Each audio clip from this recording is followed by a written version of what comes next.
bar to search mute all on Meet.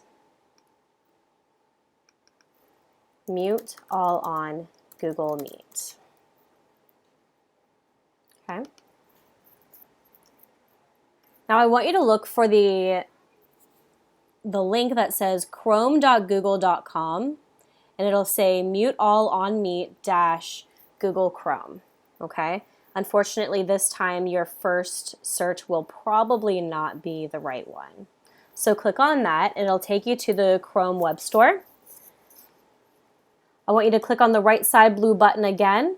For me, it says remove from Chrome only because I already have it. I'm not going to click it. I do want you to click the blue button. It should say something along the lines of add to Chrome or add to toolbar.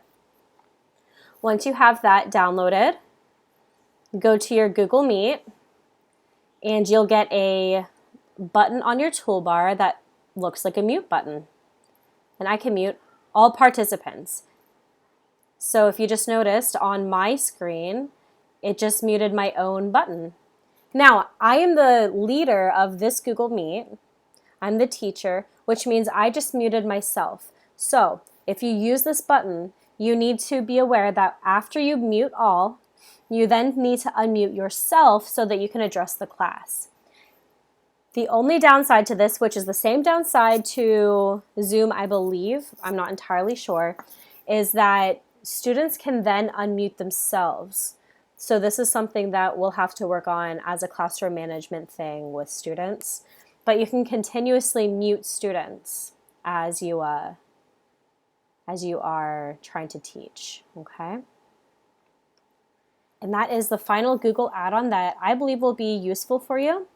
What I can say is that when you are in a Google Meet, these aren't add-ons, these are just things that you have available to you. When you put your cursor over a student's screen, you're going to have some buttons. Unfortunately, I don't have any participants. It's not going to look the same, but there is a button to kick students out of your classroom if they become too much of a disruption.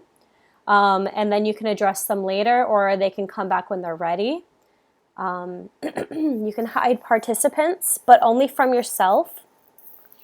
And you can pin participants to your main screen, but that would, again, only be for yourself.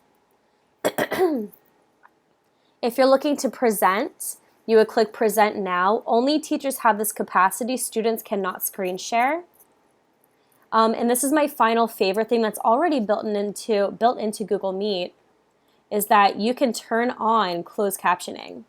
Now, this sounds like a fairly useless thing for your average student, but I can tell you, students are getting a massive auditory overload by being virtual students. When you have the ability to read while you're listening, it takes the ease off of that part of the brain functioning so that they can be a more engaged student. Also, if you're a fast-talking teacher, they can go back and reread something that you said. If they're taking notes off what you said, it's right there. I think this is the most useful thing, especially for your students with auditory needs.